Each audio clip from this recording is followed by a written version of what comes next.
Happy teachers day সবাইকে। সবাই কেমন আছে? আশা করছি সবাই ভালো আছে আর আমিও অনেক ভালো আছি।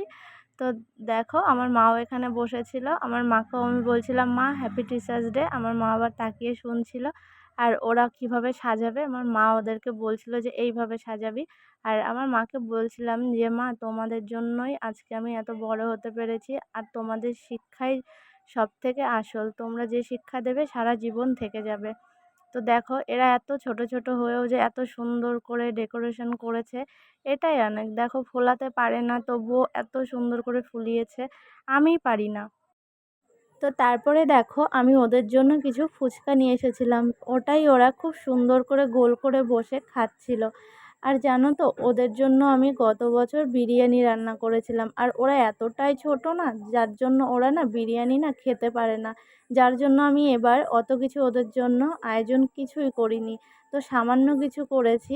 তো চলো তোমাদেরকে সমস্ত কিছু দেখাবো, তো পুরো ভিডিওটা অবশ্যই দেখতে থাকো। সবাইকে একটা করে প্রশ্ন করব, যে পারবে সে আগে হাত তুলবে, ঠিক আছে? আর আমি তাকেই প্রশ্নটা ধরবো, আর যে পারবি তাকে একটা করে গিফট দেবো, ঠিক আছে? 5ই সেপ্টেম্বর কার জন্মদিন পালন করা হয়? আমি আমি বলেছি যে আগে হাত তুলবে সে বলবে। বল বল। ডক্টর সর্বপল্লী রাধাকৃষ্ণন, ঠিক আছে। বল দেখি কে পারিস। ভারতে কবে থেকে শিক্ষক দিবস উদযাপন করা হয়? বল বল বল। তারপরে বল, ভারতের জাতীয় পশু কি? মান্তু বল। মান্তু কই? আমি মান্তুকে ধরেছি। মান্তু, ভারতের জাতীয় পশু কি? গুড। বল। এই এই রিজু বল, কোন পশুর দুধ কালো রঙের হয়? বল। আচ্ছা আমি নাম ধরে জিজ্ঞাসা করবো না, প্রশ্ন বলবো, যে বলবি সে বল। বল ভারতের জাতীয় সঙ্গীত কি? আমি জায়গায় বসে হাত তুলতে বলেছি। বল ভারতের রাষ্ট্রীয় গীত কি? ভারতের রাষ্ট্রীয় গীত কি? ভারতের রাষ্ট্রীয় গীত হচ্ছে বন্দে মাতরম। বল, যে বলতে পারবি হাত তুলবে আগে, ঠিক আছে? আমরা কোন রাজ্যে বাস করি? বল, কে বলবি? বল।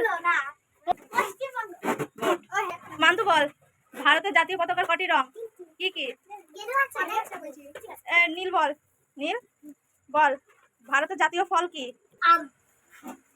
তো চলো ভিডিওটা এই পর্যন্তই, আর আমি পুরো ভিডিওটা করলাম না কারণ পুরো ভিডিওটা অনেক বড় হয়ে গেছে, আর আমি ভিডিওগুলো পার্ট পার্ট করে ছাড়বো।